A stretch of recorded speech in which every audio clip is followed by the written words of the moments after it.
Dobrý deň priatelia, vítajte pri našom novom videu, v ktorom spolu preskúmame most, ktorý bol pred pár dňami uzatvorený a jeho uzatvorenie ochromilo dopravu v meste pod Urpínom. Mesto Banská Bystrica vykonáva pravidelnú diagnostiku mostov, ktoré spravuje.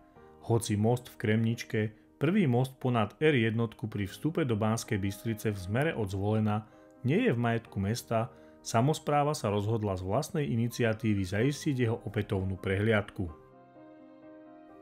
Výsledky najnovšieho monitoringu odhalili závažné problémy mosta. Ukázalo sa, že konštrukcia mosta je v kritickom stave a hrozí okamžitý kolaps. Preto bol most dňa 19. septembra uzavretý pre všetku dopravu vrátane peších, cyklistov aj motoristov. Mesto okamžite zvolalo krízový štáb za účasti zástupcov Národnej diaľničnej spoločnosti, okresného úradu a polície. Spoločne prijali rozhodnutie uzavrieť aj rýchlostnú cestu R1 a pripravili plán na zbúranie mosta v najbližších dňoch.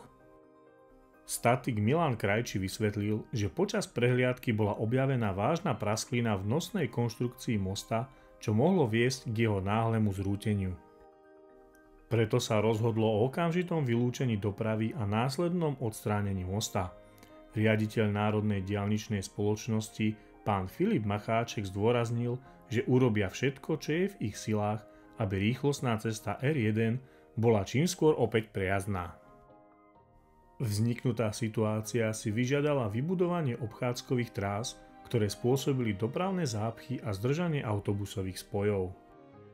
Polícia poslala na miesto veľké množstvo príslušníkov policajného zboru, ktorí riadia dopravu na kritických miestach obchádzkových trás a zabezpečujú tak plynulosť premávky.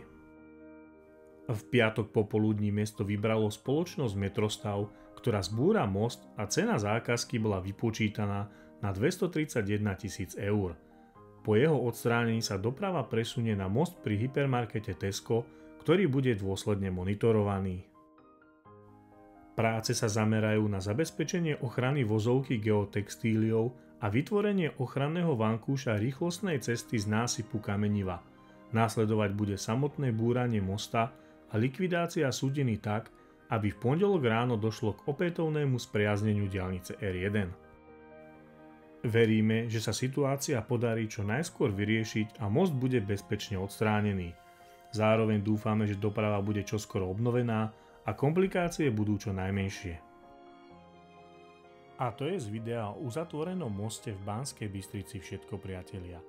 Ďakujeme, že ste ho dopozerali až do konca a budeme sa na vás tešiť pri našom ďalšom videu.